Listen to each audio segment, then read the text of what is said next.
Hello and welcome to Pep Codings YouTube channel and I am Himanshu. आज हम देखने वाले हैं फंक्शंस एंड प्रोसीजर्स एंड उनको ट्रिगर्स में कैसे अटैच करते हैं। ठीक है, तो वाइट बोर्ड पे चलते हैं। ठीक है, functions and procedures and triggers. So what are triggers and functions and procedures. तो बात हम ट्रिगर्स से ही शुरू करते हैं क्योंकि तुम फंक्शंस एंड प्रोसीजर्स तो डायरेक्टली समझ ही जाओगे। ठीक है, तो ट्रिगर का सिंटैक्स देखते हैं सबसे पहले। तो क्रिएट ट्रिगर का सिंटैक्स कैसा है। क्रिएट ट्रिगर जिस तरह से हम बाकी चीज़ें क्रिएट करते हैं, क्रिएट ट्रिगर तुम लिख सकते हो क्रिएट और रिप्लेस ट्रिगर भी। ट्रिगर का नाम, ठीक है, before after instead of event का नाम। इवेंट क्या हो सकते हैं, अपडेट, इंसर्ट, अपडेट, डिलीट और इंसर्ट या ट्रंकेट। ठीक है, ऑन ए टेबल का नाम और तुम्हारा ट्रिगर का लॉजिक। फॉर एग्जांपल क्रिएट कोई नेम, ट्रिगर का नाम before after instead of a insert, instead of a event on table and then execute the procedure. ठीक है, तो तुम प्रोसीजर को, स्टोर्ड प्रोसीजर क्या होते हैं, वो एक स्टोर्ड फंक्शंस होते हैं जिनको तुम नॉर्मली रन कर सकते हो। जैसे यूज़र डिफाइंड फंक्शंस नहीं होते हैं अपने नॉर्मल प्रोग्रामिंग में। ठीक है, तो अब रो लेवल भी हो सकते हैं, स्टेटमेंट लेवल भी हो सकते हैं। वेरियस मल्टीपल रोज इंसर्ट हो सकते हैं एक साथ, तो तुम हर एक रो के इंसर्शन के बाद चला सकते हो कुछ अपडेट। एक ही रो अपडेट हो, मल्टीपल रो अपडेट हो। तो if multiple triggers of same name are defined for the same event, they will be fired alphabetical order। Interview में पूछा जा सकता है। triggers are specified to fire instead of a trigger event must be marked for each row and can only be defined in view on views। ठीक है, instead of वाले trigger only views पे होंगे, for each row भी होंगे। before and after triggers on a view must be marked as for each statement। In addition, triggers may be defined to fire for truncate, though only for each statement। Select does not modify any rows, तो तुम्हारा select के कोई trigger नहीं होते। To create a trigger on a table, the user must have trigger privilege। ये बहुत ज़रूरी है। जब तुम suppose ऐसे करो, हम चलते हैं एडमिन में, तो तुम अगर यूज़र अकाउंट्स देखो तो सपोज जैसे रूट है, तो इसके प्रिविलेजेस देखो वो क्या क्या कर सकता है। वो ट्रिगर भी बना सकता है। ये प्रिविलेज होना बहुत ज़रूरी है तुम्हारा ट्रिगर बनाने के लिए। ठीक है, use drop trigger to remove a trigger. ये तो सिंपल बात है, हम आज तक ड्रॉप टेबल, ड्रॉप डेटाबेस बहुत कुछ देखते आ चुके हैं। To create a trigger on a table user must have trigger privilege. ठीक है, तो एक ट्रिगर हम बना के देख लेते हैं। खोलते हैं pgadmin, पासवर्ड एंड चलते हैं क्रिएट स्क्रिप्ट में। ठीक है, हम इसके बाद PHP MyAdmin में या कहो MySQL में भी चीज़ें देखने वाले हैं आज। तो सबसे पहले मैंने कुछ कमांड्स लिखी हुई हैं।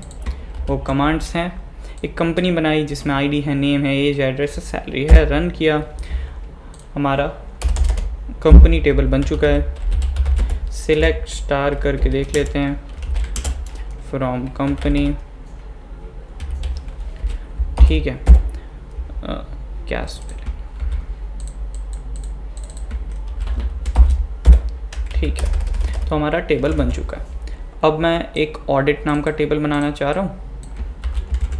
ठीक है, ऑडिट नाम का टेबल में कुछ भी नहीं है, एम्प्लॉय की आईडी है, एंट्री डेट। ठीक है, ये भी बन चुका है। देन अब मैं एक ट्रिगर बनाना चाह रहा हूँ, ऑडिट फंक्शन जिस पे चलेगा, और इसको देखते हैं। Create or replace function, audit function, return trigger, जो फंक्शंस रिटर्न करते हैं ट्रिगर एज, एक ट्रिगर का नाम, बिगिन एंड, बिगिन और एंड हमने और एक कहाँ देखा था, ट्रांजैक्शंस में देखा था। तो एक ट्रिगर एक सेट ऑफ कमांड्स को रन करता है। इंसर्ट इनटू ऑडिट, एम्प्लॉय का नाम, एंट्री डेट, वैल्यूज़। अब ये सपोज एक ऐसा है कि एक एम्प्लॉय टेबल है, ऑडिट टेबल है, ठीक है। एम्प्लॉय टेबल में अगर कुछ एंट्री होती है तो वही चीज़ ऑडिट में चली जाएगी कि एक एम्प्लॉय इस एंट्री डेट को आया, ठीक है। तो अभी इस फंक्शन को जो कि ट्रिगर एग्जीक्यूट रिटर्न करता है वो भी रन करके देख लेते हैं। जो देखो तुम्हें ये चीज़ समझनी ज़रूरी है, एक फंक्शन जो होगा ना, हम फंक्शंस के एग्जांपल भी देखेंगे, तो जो फंक्शंस होते हैं वो डायरेक्टली रन होते हैं एंड वो इंटीजर वैरकैर या कुछ भी रिटर्न कर सकते हैं। लेकिन जो फंक्शंस होंगे जो रिटर्न कर रहे होंगे ट्रिगर, वो ही इंसर्ट अपडेट डिलीट के ऊपर अप्लाई हो सकते हैं एज ए ट्रिगर, ठीक है। और ट्रिगर तुम बिफोर एंड आफ्टर लगा सकते हो, before insert, after insert, and there are 2 tables, new and old. अभी इनका मतलब देखेंगे आगे, ठीक है। तो अब हम बना लेते हैं फंक्शन, जो कि हमने बना लिया है। अब हम लगाएंगे उस पर ट्रिगर, ठीक है। तो ये है ट्रिगर का सिंटैक्स। अगर तुम ध्यान से देखो, create trigger, example trigger after insert on company for each row execute procedure audit function, जो कि यहाँ पे रन किया। अभी देखो ट्रिगर को रन कैसे करेंगे। कंपनी के ऊपर आफ्टर इंसर्ट, कंपनी में इंसर्ट होने के बाद, तो एक काम करते हैं, कंपनी में कुछ इंसर्ट करते हैं, इंसर्ट इनटू कंपनी वैल्यूज़। पहला आईडी है, दूसरा है नेम, तीसरा है एज, चौथा है एड्रेस, सपोज दिल्ली डाल लेते हैं अभी के लिए। देन है सैलरी, सपोज 1 2 3 4 5 6, बहुत ज़्यादा सैलरी है मेरी, ठीक है, ऐसा कुछ डाल देते हैं। इंसर्ट हो गया। अभी मैंने बोला कि क्रिएट ट्रिगर आफ्टर इंसर्ट, तो इंसर्ट होने के बाद कुछ हुआ होगा। इंसर्ट होने के बाद क्या हुआ होगा, ये फंक्शन चला होगा। वो फंक्शन ने क्या किया, ऑडिट में इंसर्ट किया है, ठीक है। सिलेक्ट स्टार फ्रॉम, और अगर तुम ये ध्यान से देखो, एक बार इसको समझ लेते हैं। Create or replace function returns trigger as example table. ये तो नाम है ट्रिगर, मतलब एक नाम है जो कि एंड और स्टार्ट और एंड मार्क करता है, बिगिन एंड के पहले, बाद में और पहले। उसमें तुम कुछ काम करोगे, run, then returns trigger as ये ट्रिगर, ठीक है। Audit function, create or replace function, simple syntax है। Create or replace function, return क्या करना है। अभी हम सिलेक्ट स्टार फ्रॉम ऑडिट देखते हैं। अब अगर तुम देखो तो एम्प्लॉय आईडी 1 में इंसर्ट हो चुका है एंट्री डेट, और एंट्री डेट क्या है, करंट टाइम स्टैम्प है। तो ये रहा, इस टाइम स्टैम्प पे एक एम्प्लॉय आईडी इंसर्ट हुआ था। अभी सपोज मैं एक काम करता हूँ, उसका नाम भी डालना चाहता हूँ, तो जो न्यू टेबल होगा ना, वो तुम्हारा होल्ड कर रहा होगा उसका नाम एम्प्लॉय का। Suppose alter table, add alter table audit, add column name varchar, ठीक है, ऐड कर दिया। अभी यहाँ पे ऑडिट कॉमा नेम भी डाल रहे हैं, कॉमा न्यू डॉट नेम।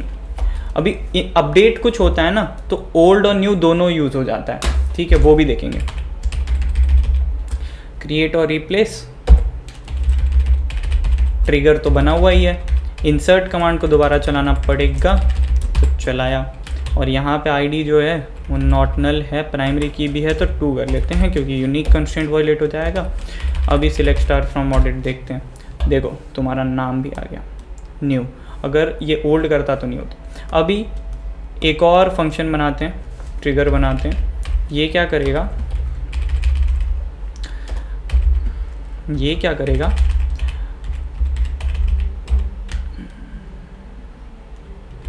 ये क्या करेगा, अपडेट को मार्क करेगा, ठीक है। अपडेट को कहाँ मार्क करेगा, एक क्रिएट टेबल कर लेते हैं, क्रिएट टेबल अपडेटेड वैल्यू, ठीक है। और उसके अंदर ओल्ड कॉमा न्यू है, old well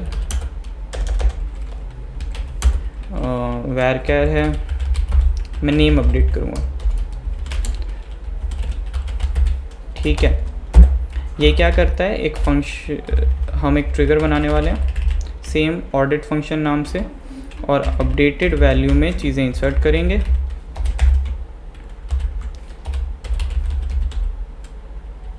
insert into updated values old dot name comma new dot name. ठीक है, तो ये क्या कर रहा है, create or replace function,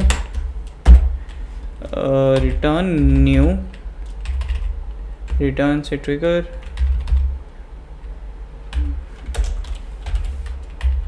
values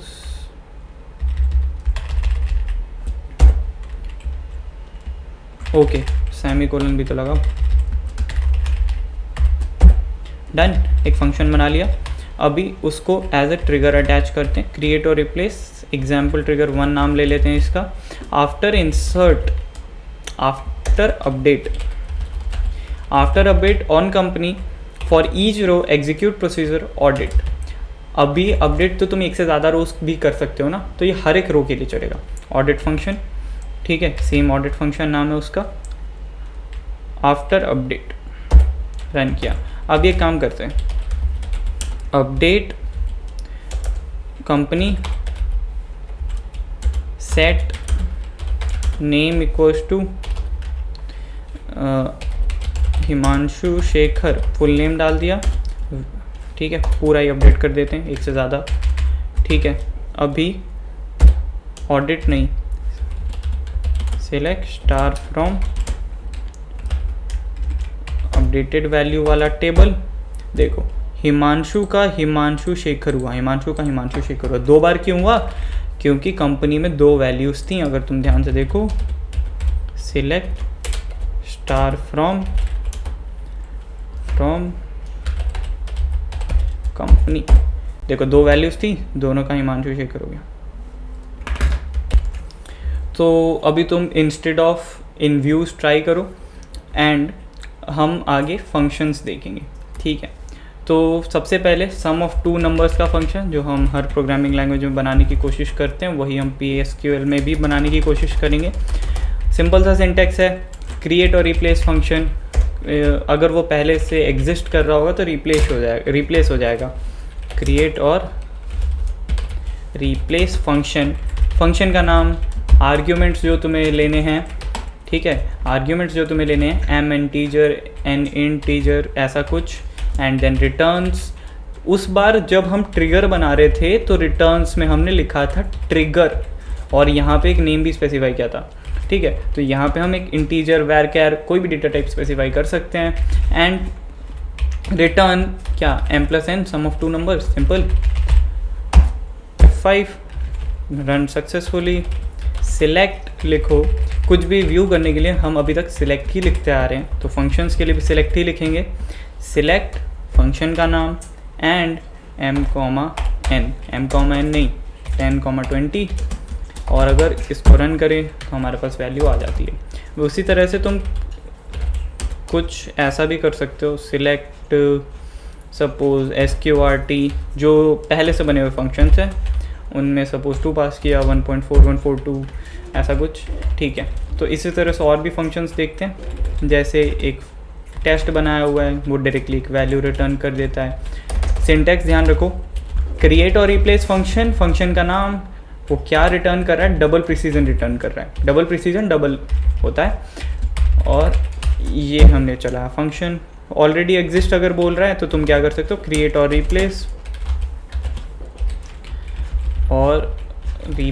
function, and then क्या करो, select fun to test and parenthesis, जैसे हम हर जगह लिखते हैं। आगे देखते हैं, ये एक नया सिंटैक्स है फंक्शन का, नया नहीं, सिंटैक्स तो बहुत पुराना है, हमारे लिए नया है। यहाँ पे हम क्या करते हैं, फंक्शन को एज अ कैरेक्टर और क्या बोलते हैं सिंगल कोट्स में स्पेसिफाई करते हैं, बिगिन एंड। इस वाले सिंटैक्स में हमें डॉलर से स्टार्टिंग एंडिंग मार्क नहीं करनी पड़ती है। तो हम क्या करते हैं, सबसे पहले single quote begin return statement, ठीक है। और ये क्या रिटर्न कर रहा है, returns A 22 character string, string array of characters is a string, तो 22 कैरेक्टर्स रिटर्न कर रहा है जो कि है टुडे इज़, देखो ये स्ट्रिंग है, ये स्ट्रिंग मार्क कर रहा है, ठीक है। एंड उसके अंदर मैंने भरा टुडे इज़, ये कॉनकैट का सिंबल है, ठीक है। Then today is current date and time, ठीक है। ये बताएगा आज क्या है, ऑलरेडी एग्जिस्ट कर रहा है क्योंकि मैंने पहले टेस्ट किए थे। Create or replace, create or replace function बनाया, फंक्शन रन करके देखते हैं। Today is function select and then run किया, टुडे इज़ जो भी डेट है वो आ गई। उसी तरह से आगे अगर हम देखें तो अब हम वेरिएबल्स डिक्लेयर कैसे करते हैं वो देखते हैं फंक्शन में in PSQL। PSQL is basically programming in SQL। Select function, function to test, जैसा कि हमने लिखा था, एक डेट ले रहे हैं इन DT, उसको एलिए, देखो डिक्लेयर तुम क्या कर सकते हो, जो पैरामीटर्स हैं उसको ले सकते हो, या फिर तुम एक नया पैरामीटर डिक्लेयर कर सकते हो, वो भी आगे देखेंगे, ठीक है। And language PL PG SQL, create or replace, ठीक है, रन किया। इस बार देखते हैं ये फंक्शन क्या कर रहा है कि एक डेट ले रहा है और उसके आगे इंटीजर्स को ऐड कर रहा है, मतलब उतने दिनों को ऐड कर रहा है। सपोज लेते हैं फन टू टेस्ट, ठीक है। इसमें डेट मैं पास करता हूँ, सपोज 18 ऐसे नहीं, 2021-09-18 और एक इंटीजर 2 पास करता हूँ, date and int ing, okay. Select कौन लगाएगा, सिलेक्ट, रन हो गया। एंड 18 में 2 इंटरवल को 2 डेज में ऐड किया, तो हमारे पास 2 × 2 4 हो गया, ठीक है। FF यानी कि ing वाला जो इंटीजर पास किया है, ठीक है। तो 2 × 2 4, 18 + 4 इज़ 22। देन हम बात करते हैं एक ये बस सिंटेक्स देखो, आगे ट्राई तुम खुद करना। एम्प्लॉई टेबल बना हुआ है, वो हमने बहुत सारे उसमें बनाया है ट्यूटोरियल्स में, ठीक है। Select, create function get employee, वहाँ पे एक टेक्स्ट पास कर रहे हो, उसका नाम पास कर रहे हो। रिटर्न्स एज, ये वो वाला सिंटेक्स है जिसमें हम एक सिंगल कोट में चीज़ें लिख रहे हैं। डिक्लेयर करो, एक डिक्लेयर किया, $1 मतलब पहला वाला वैल्यू, ठीक है। अभी last name of employees dot last name hash type, ये उस एम्प्लॉय का टाइप ले आएगा। सिलेक्ट इनटू उस वेरिएबल में चीज़ें डाल देता है, लास्ट नेम में डाल दो। एम्प्लॉइज़ का लास्ट नेम का जो टाइप था वो वैर कैरी होगा, तो into last name from employees where employee name is first name, तुम फर्स्ट नेम पास करो, ये फंक्शन लास्ट नेम रिटर्न करेगा, ठीक है। अगर रुको चला के देखते हैं, हमारे पहले एम्प्लॉय टेबल को देखते हैं। Create function get employee, first name last name तो उसमें है नहीं, सिलेक्ट स्टार फ्रॉम एम्प्लॉइज, ऐसा कुछ है, वहाँ फर्स्ट नेम है लास्ट नेम नहीं है, तो alter table employees add column last underscore name, last name में क्या डालना है, alter table employees add column last name varchar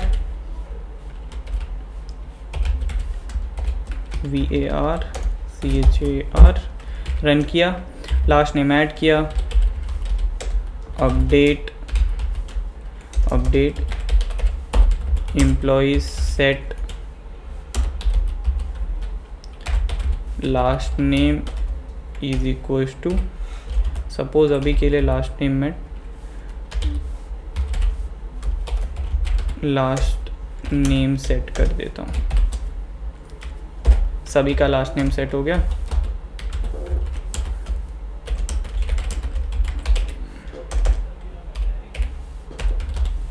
अभी सिलेक्ट स्टार फ्रॉम एम्प्लॉइज, सबके लास्ट नेम में कुछ है, ठीक है। अभी हम फर्स्ट नेम पास करेंगे एंड लास्ट नेम गेट करने की कोशिश करेंगे। एंड एम्प्लॉयज़ है, एम्प्लॉयज़ डॉट लास्ट नेम है, सिलेक्ट इनटू है, डन। ये जो लैंग्वेज है वो तुम स्पेसिफाई कर सकते हो, ऑलरेडी एग्जिस्ट बोल रहा है तो क्रिएट और रिप्लेस कर लेते हैं क्रिएट करने के लिए। क्रिएट हो गया। अभी क्या करते हैं, गेट एम्प्लॉय, उससे पहले सिलेक्ट स्टार फ्रॉम एम्प्लॉयज़ देख लेते हैं कोई फर्स्ट नेम। सपोज़ हम फर्स्ट नेम हिमांशु देखते हैं। गेट एम्प्लॉयज़ पैरेंथेसिस, ठीक है, तो हमने ये डाला। Select get employees Himanshu, Himanshu का शायद एच कैपिटल है, एंड इसको सिलेक्ट करते हैं। हिमांशु लास्ट नेम आ गया। सपोज़ मैं update employees set LAST last name equals to Shekhar कर देता हूँ, एंड हम सिलेक्ट करके कोशिश करते हैं तो हिमांशु शेखर आ रहा है। That's all for this video. अगर तुम्हें फंक्शंस के और एग्जांपल देखने हैं तो गूगल इट आउट, बहुत सारे एग्जांपल्स तुम्हें ऑनलाइन मिल जाएंगे। And thank you. अगर कोई डाउट है तो mention them in the comment section. That's all.